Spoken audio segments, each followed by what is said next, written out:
आज हमने जो है शिक्षक दिवस के रूप में भारत स्काउट गाइड की तरफ से डीएस ओपन ग्रुप ब्रांच जो कि स्टेट लेवल पे काम करती है, भिन्न भिन्न जिलों से आए हुए उत्कृष्ट कार्य करने वाले अध्यापकों को जो है सम्मानित किया है। ये कार्यक्रम जो है एक अध्यापकों के लिए संदेश देता है और उनमें कार्य करने का जोश बढ़ता है, प्रेरणा मिलती है आगे बढ़ने के लिए, हारमोनी जो कि मेल जोल हमें सिखाता है।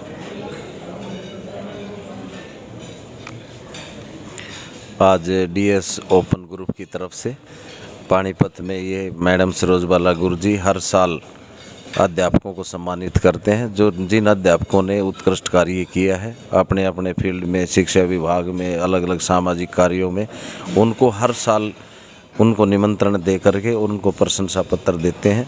तो मैं आज मैम सरोजबाला गुरु का और जितने भी हमारे यहाँ मेहमान आए हैं उन सभी का मैं हार्दिक अभिनंदन और धन्यवाद करता हूँ, स्वागत करता हूँ कि वो एक टाइम लगा के और सभी अध्यापकों को बुलाते हैं और उनका सम्मान करते हैं।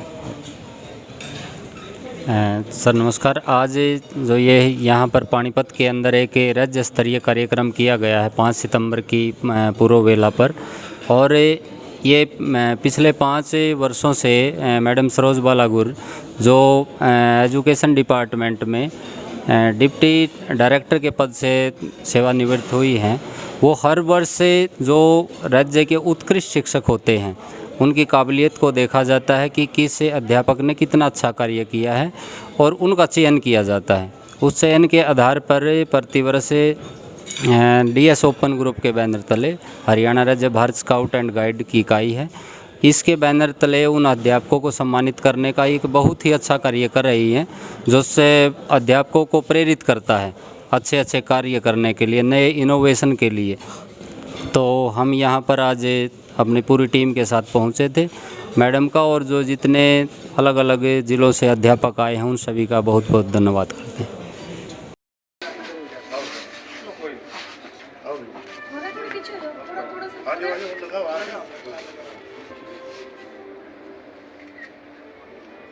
तो काम नहीं करते, चेक नहीं की, चेक मेरे काम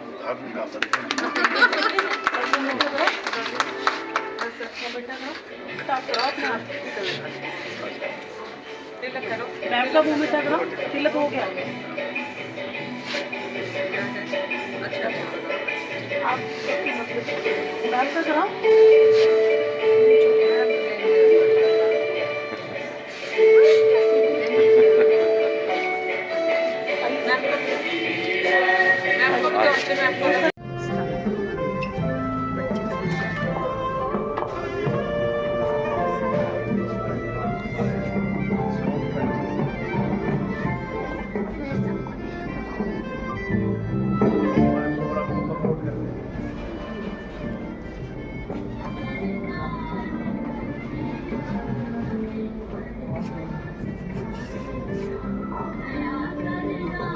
रास्ते से पहुंच सकते, नहीं तो आप तो भगवान को प्राप्त ही कर पाएंगे।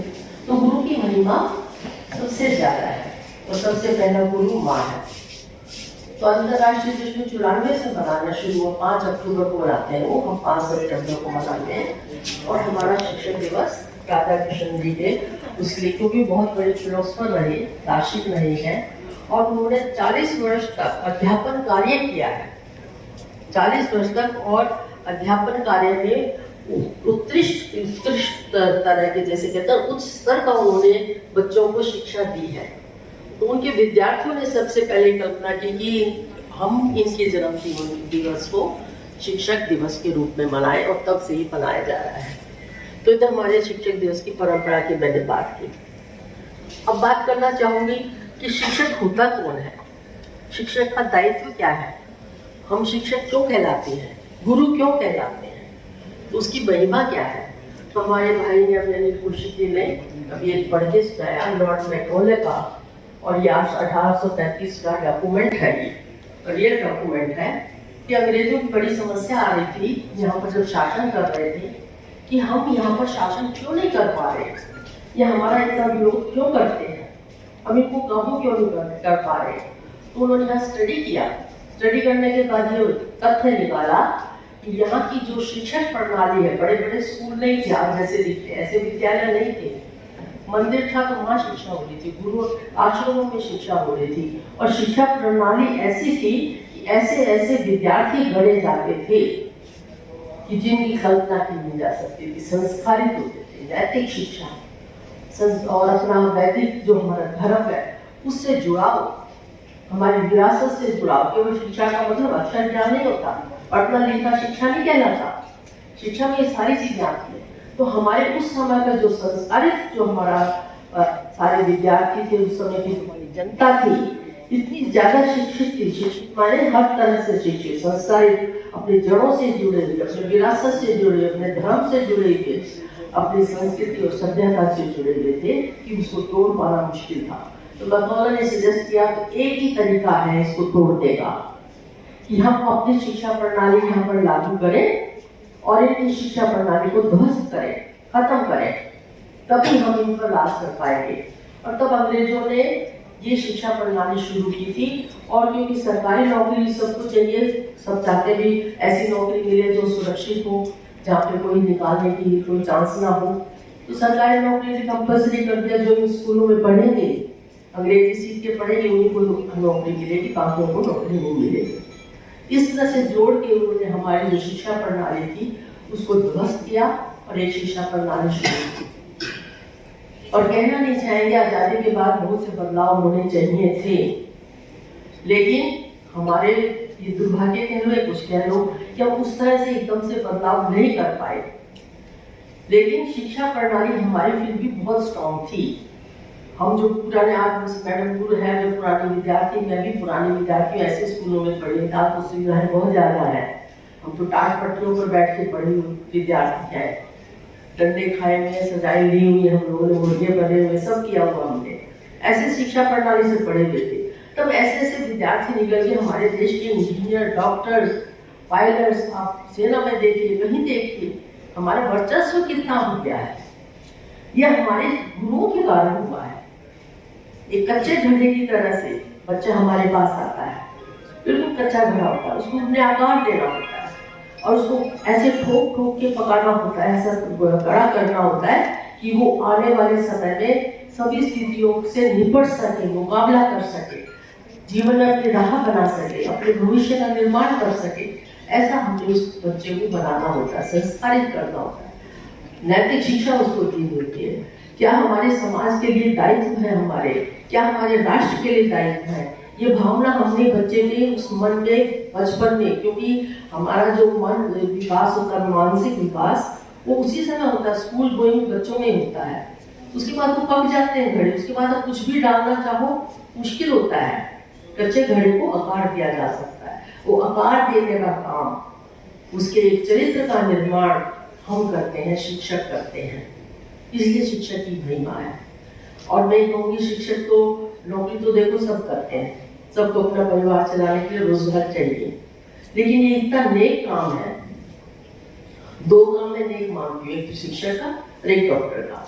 इसमें आप कमाई भी करते हैं, अपने घर परिवार के लिए रोजगार भी अपनाते हैं, लेकिन इसके साथ साथ आप सेवा का जो काम करते हैं, समाज का जो उसके पीछे काम करते हैं। आप एक छात्र को अगर सही मायने में उसका भविष्य बना देते हैं तो राष्ट्र के लिए कितना उपयोगी होता है। आप राष्ट्र निर्माता हैं, ये आपको समझना होगा कि हम लोग सब राष्ट्र निर्माता हैं, शिक्षक जो हैं, और हम सिर्फ बच्चे को पढ़ाना नहीं है, डिग्री हासिल करनी है हमने। ये देश का एक हमारा नागरिक है जिसने देश को संभालना है, भविष्य ये हमारा भविष्य है, तो हम राष्ट्र निर्माता हैं, तो ये दायित्व हम लोगों पर है। लेकिन मैं ये नहीं कहती, आप भी बहुत अच्छे शिक्षक हैं, अच्छा पढ़ाते हैं, सब करते हैं, तो कमियां हमने भी शुरू हुई है। और ये हमें अपने आत्ममंथन, आत्मविवेचन अपने लिए करना होगा। क्या कमी हुई है? हम इसको सिर्फ ड्यूटी मानते हैं कि बच्चे को जो है आए, अपने लिमिट और से पढ़ाया, चले गए, दायित्व खत्म। इसके अलावा हम और किसी एक्टिविटी को अपना दायित्व नहीं मानते, हम उसको केवल एक नौकरी मानते हैं कि हम नौकरी करने जा रहे हैं। लेकिन मैंने बताया ना, नौकरी नहीं है ये राष्ट्र की सेवा है, आप राष्ट्र निर्माता है। उस दृष्टि से आपको बच्चे के, और हर बच्चा बराबर नहीं होता, आपकी कक्षा में 30-40 बच्चे होते हैं, सब एक जैसे न स्वभाव के होते हैं, न उनमें एक जैसी इंटेलिजेंस होती है। तो हर बच्चे को अलग अलग जांच कर उनके साथ कैसे बिहेव करना है, कैसा व्यवहार करना है, उसके अंदर छुपे गुण प्रतिभाएं क्या क्या है, वो भविष्य में क्या कर सकता है, उसके गुणों को निकालना, उसको प्रोत्साहित करना, प्रेरणा देना, और कमजोर से कमजोर बच्चे को भी अपने साथ लेकर आगे बढ़ने की प्रेरणा देना एक शिक्षक का काम होता है। कभी कभी हम प्यार से भी उस बच्चे को पढ़ा लिखा सकते हैं, कभी कभी थोड़ा डांटना भी पड़ता है, कभी थोड़ा मारना भी पड़ता है। लेकिन जब हम बच्चों को मारते हैं तो हमारे मारने में वो ममता होनी चाहिए जो एक माँ के मन में होती, जो अपने बच्चे को डांटती है, मारती है। आपके मन में बच्चे के प्रति, अपने स्टूडेंट के प्रति किसी तरह का विद्वेष या ऐसा नहीं होना चाहिए कि इसको मारूंगी ही तभी ये सुधरेगा। बच्चा बहुत नाजुक होता है, उसका मन भी बहुत नाजुक होता है। विद्यार्थी को समझना होगा, उसके स्वभाव को समझना होगा, तो शिक्षक को अपना वो करना होगा। ठीक है, अभी एक प्रॉब्लम और आई है हमारे समाज में कि इतने नियम बन गए, कानून बन गए हैं, हम बच्चे को छू नहीं सकते, हम मार नहीं सकते, थोड़ी सी बात होती है पेरेंट्स आ जाते हैं। प्रॉब्लम है, ऐसी सी प्रॉब्लम हमें टीचर्स को सबको झेलनी पड़ती है। लेकिन कौन सी लाइन है जिसमें प्रॉब्लम्स नहीं होती? आपको हमेशा सही रास्ता, स्मूथ रास्ता नहीं मिलेगा, कठिनाई आती है, तो किस तरह से आप उन कठिनाइयों को पार करेंगे? लेकिन आपको अपने उद्देश्य से नहीं देखना। हमारा उद्देश्य बच्चे का निर्माण है, सिर्फ पढ़ाना नहीं है, अक्षर ज्ञान नहीं कराना है, डिग्री हासिल करने के लिए नहीं हमें पढ़ाना है, हमें उसके एक सही इंसान बनाने के लिए, नेक इंसान बनाने के लिए पढ़ाना है। प्राप्त करने जा रहे हैं, निश्चित तौर पे आपके स्कूल ने आपका रिकमेंडेशन किया होगा, तो आप सभी बधाई की पात्र हैं। इन शब्दों के साथ मैं आयोजकों का, विशिष्ट समीक्षा का जो इस सारा काम करती है, और मैडम को जो प्रेरणा दे रही है इस प्रोग्राम की, उन सब बहुत बहुत बधाई दूंगी। उन्होंने बहुत अच्छा आयोजन किया है और यहाँ मुझे बुलाने के लिए मैं इनका आभार प्रकट करना चाहूँ। धन्यवाद। थैंक यू मैम, बहुत बहुत आभार। आपने बहुत ही सरल शब्दों में मार्गदर्शन किया है। और मैं आपको बता दूं कि जो हमारे समक्ष ये टीचर गण बैठे हैं सभी, इनका जो चयन हुआ है कोई वैसे किसी एकमात्र व्यक्ति के नाम लेने से नहीं हुआ है।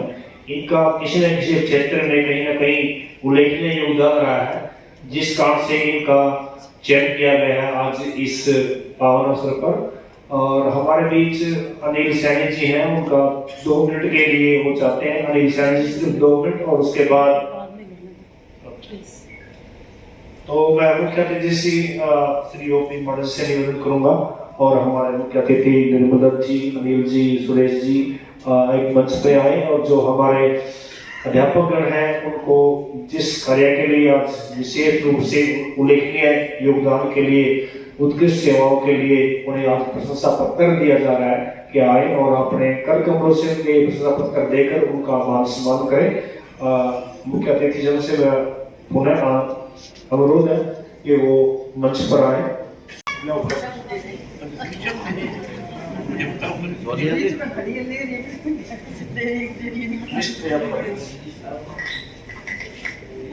आजा भाई जल्दी आप क्या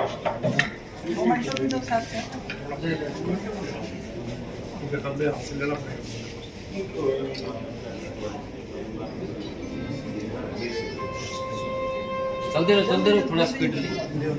इसके बाद तैयार है कांता देवी, सोनिया, सुनीता, रंजन, लाइन में लग जाए।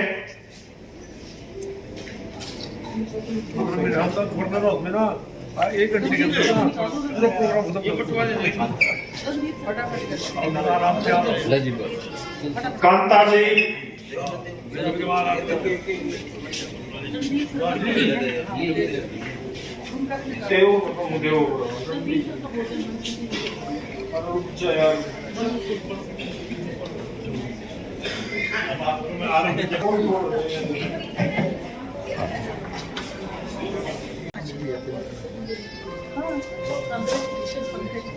जसमीत कौर विद्या भारती खाद्य आश्रम।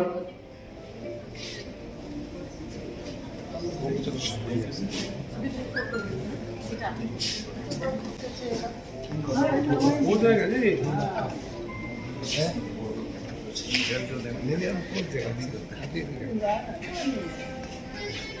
राजेंद्र प्रसाद शर्मा।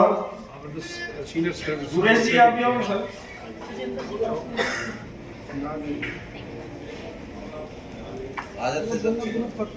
राजेंद्र प्रसाद शर्मा। वो भी पहुंचे नहीं बाद में। ज्योति जी। 30 का स्टाफ है। नरेश कुमार। प्राइमरी स्कूल में 30 का स्टाफ होता है हरियाणा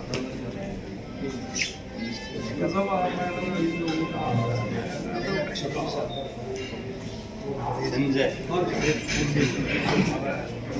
दो बच्चे भी स्कूल में। नरेश कुमार। कर्मठ अधिकारी है। नरेश जी है।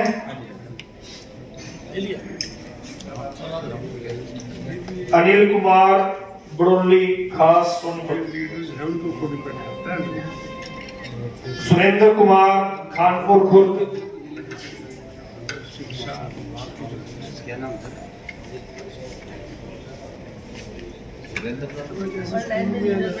प्रियंका रानी। प्रियंका सोनीपत से गंगाना।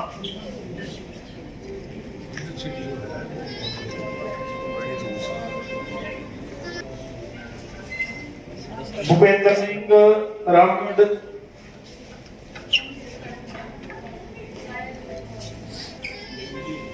जीपीएस खंडराई। जितेंद्र जी। नहीं जितेंद्र जी जीपीएस कौन। बोधराज पानीपत।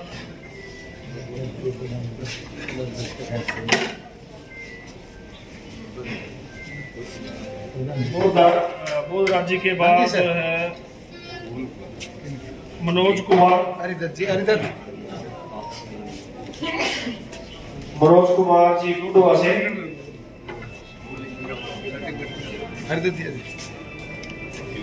संजय आप भी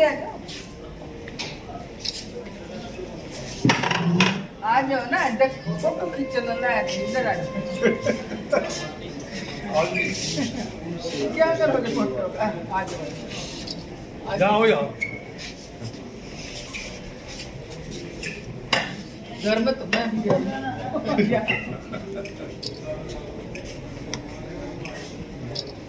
ऐसे मजा होना चाहिए। देकर उनका धन्यवाद ज्ञापित करें।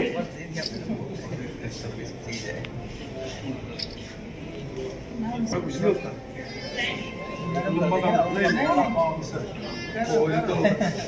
मैडम आपने फाइनेंशियल असिस्टेंट में टोक दिया। वो के जो आप आए